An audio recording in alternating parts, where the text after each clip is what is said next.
fateful night in 1996 in Varginha, Brazil, would leave the residents so shocked that it would still haunt them to this day.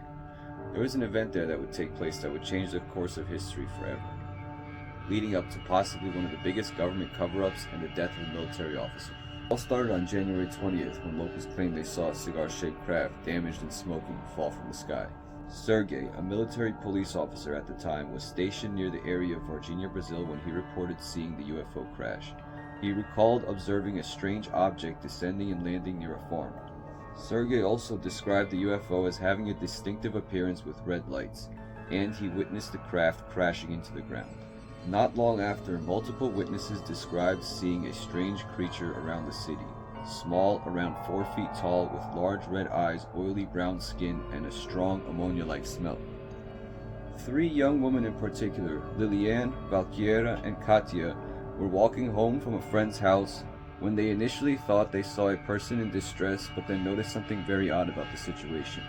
At first they were hit with a putrid smell, and then quickly realized what they were looking at was anything but human.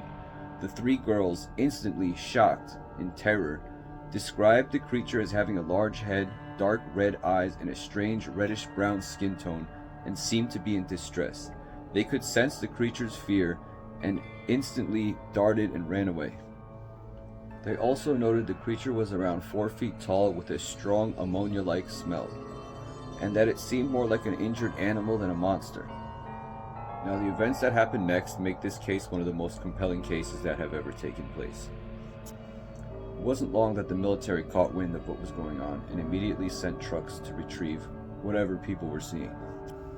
By the time the trucks had arrived, they had located the creature laying down on the road. One of the military officers, named Marco L. Cherize, was sent to retrieve the creature and bring it back to the truck, which he did. Right after he did this, Marco L. Cherize developed a mysterious infection and experienced severe health complications and died about 3 weeks later at just 23 years old. His family has always believed his death was directly linked to his contact with the being, especially because of the secrecy surrounding the case and the strange circumstances of his illness. After the alien creature was found, it was reportedly taken to a hospital in Varginha where it was quarantined. It was described as leaving behind some type of residue due to its injury, as well as a putrid ammonia-like smell.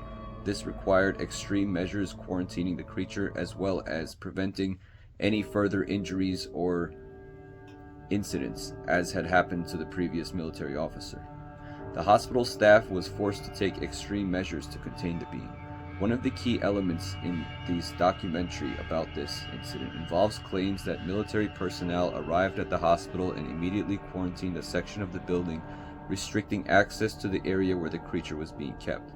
Some sources suggest that the creature was in a severely weakened state, while others imply that it was being carefully examined.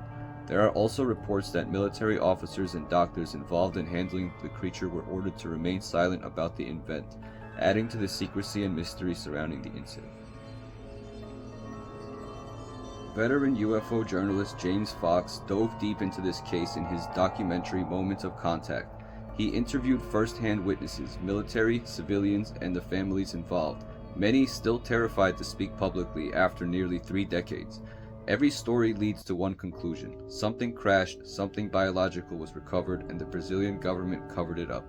What makes the Varginha case so unique is the consistency of the witness testimonies, the physical evidence of military involvement, and the tragic death of that officer.